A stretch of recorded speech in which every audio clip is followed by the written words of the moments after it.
ഇസ്രായേലിന്റെ സൈനിക ഉപകരണങ്ങൾ കാലിയായിക്കൊണ്ടിരിക്കുന്നു എന്നുള്ള റിപ്പോർട്ടുകൾ പുറത്തു വരുന്നുണ്ട്. അതേസമയം ഇസ്രായേലിലേക്ക് നിയമവിരുദ്ധമായി കടത്താൻ ശ്രമിച്ചിട്ടുള്ള സൈനിക ഉപകരണങ്ങൾ പിടികൂടിയതായിട്ടുള്ള റിപ്പോർട്ടുകളും പുറത്തു വരുന്നുണ്ട്. നമുക്കിത് വിശദമായി പരിശോധിക്കാം.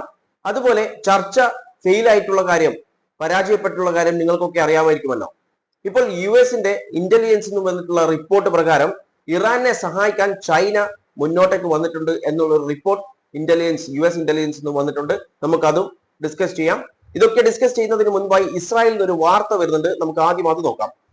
ഇസ്രായേലിൽ നിന്ന് വന്നിട്ടുള്ള വാർത്ത എന്ന് പറയുന്നത് ഫെബ്രുവരി 28 മുതൽ ഇന്നേക്ക് വരെ ഇസ്രായേലിൽ ഡാമേജ് ആയിട്ടുള്ളതും അല്ലെങ്കിൽ ഡിസ്ട്രോയ് ആയിട്ടുള്ള ബിൽഡിങ്സിന്റെ എണ്ണം എന്ന് പറയുന്നത് 5000-ൽ കൂടുതൽ, അതായത് 5000-ൽ കൂടുതൽ ബിൽഡിങ്സ് ഡാമേജ് ആയിട്ടുണ്ട് അല്ലെങ്കിൽ ഡിസ്ട്രോയ് ആയിട്ടുണ്ട് എന്നാണ് ഇസ്രായേലിലെ ഒരു ന്യൂസ് പേപ്പർ ആയിട്ടുള്ള മാരിവ് റിപ്പോർട്ട് ചെയ്തിട്ടുള്ളത്. അതായത് അത്രയും ഡിസ്ട്രാക്ഷൻസ് അവിടെ സംഭവിച്ചിട്ടുണ്ട് ഇസ്രായേലിൽ.